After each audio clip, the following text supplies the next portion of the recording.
Hello and welcome back to Boxing Social in association with Betfred. My name is Ayman. We are here in Rotherham with the one and only Johnny Nelson. Picked him out from the event today. Johnny, first of all, how's life treating you? Life's good. Boxing show just down the road from me, so it's nice to come here in Rotherham and see opportunities for young fighters coming through without the TV. I get that, and obviously all fighters have dreams and ambitions, and this is where it starts.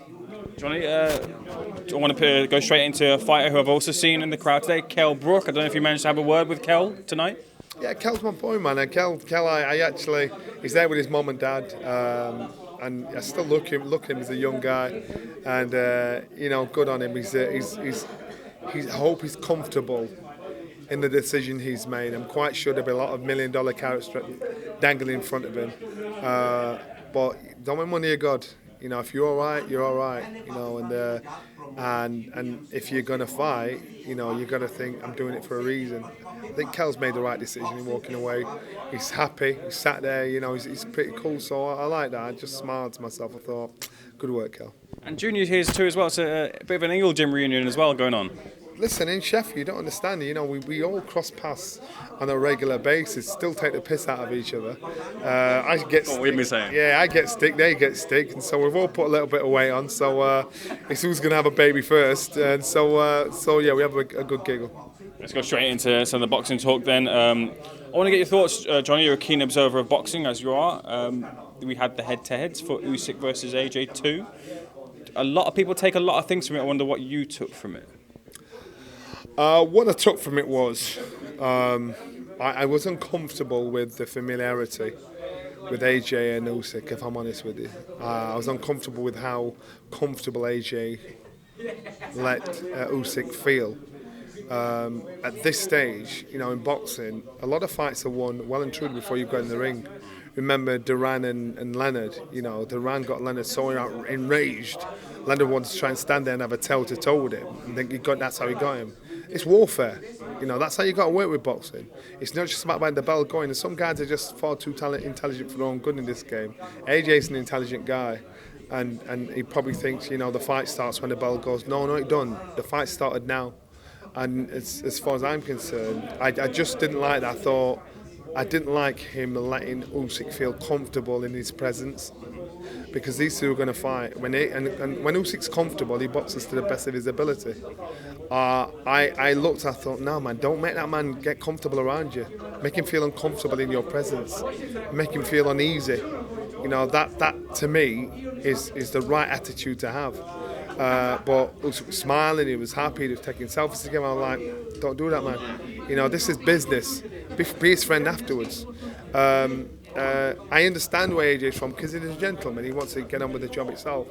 But to me, the fight's already started. You need to excuse my French, cut that shit out. Make this man feel uncomfortable around you. A lot of people kind of cite the fact that AJ is a bit more corporate. He's kind of maybe pleasing that side with the fight. He's got to sell the fight. He's got to kind of be that style. But people want to see the AJ that goes to the students and tells them off. They want to see that side of him. AJ's just got manners. That's all. He's not. It don't cost nothing. He's just got manners. And so people, he's getting stick for just having manners, and I get that. But this game. It's a dirty, rotten, prostitute game at its worst.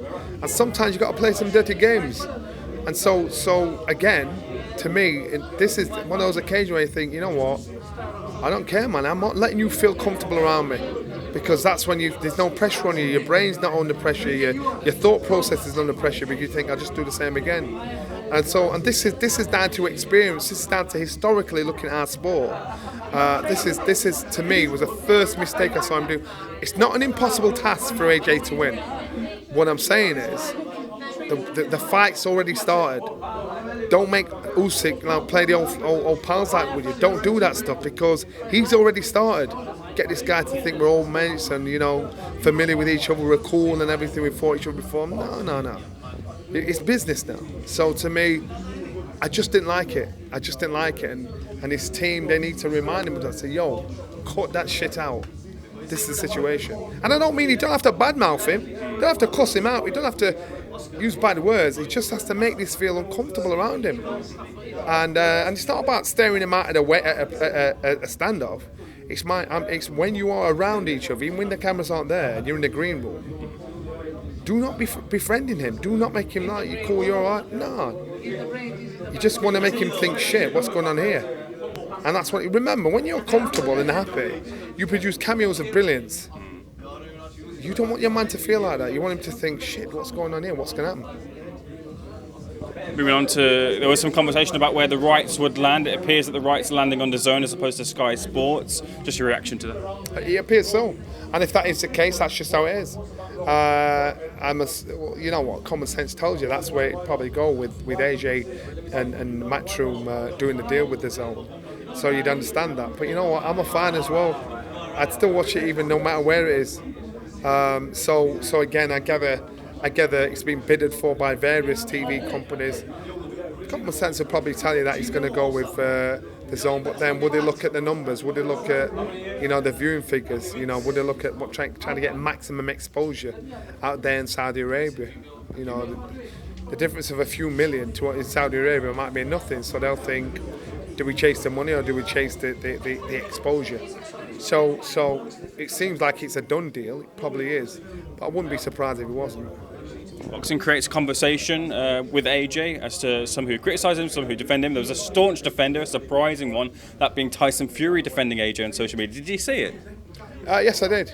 And Tyson Fury, at the end of the day, we're all fighting brothers and sisters. And the hardest thing in our game is when you've got armchair champions telling you you're no good at what you do or trying to cuss you out. And so that's where we band together. We might be like a dysfunctional family fighting against ourselves within. But when you've got people that have never done it before telling you how good you are and aren't and what you should and shouldn't do, all of a sudden becoming Angelo Dundee, that's when we think, no man, listen, you need a rude awakening. And so you've got to look at Anthony Joshua, and people forget this guy started boxing at 18 years old. The achievements he's achieved, if you know boxing, the things he's achieved in that space of time are ridiculous. And people just seem to miss that. And as I said, and I keep saying, social media has produced a nation of cowards. And to me, I just think, no. And so I don't take that personal. I don't think AJ takes it personal. I don't think Tyson takes it personal because, saying and doing are two different things. A couple of fun things just to whiz through. First of all, Boxer announcing they signed Liam Smith. Good signing. We put out a post suggesting the fight with Chris Eubank Jr. A lot of traction for that fight. It seems like a straightforward, sensible fight there. It seems like it, but I'm quite sure both that signing and Boxer have done are doing well and going from strength to strength.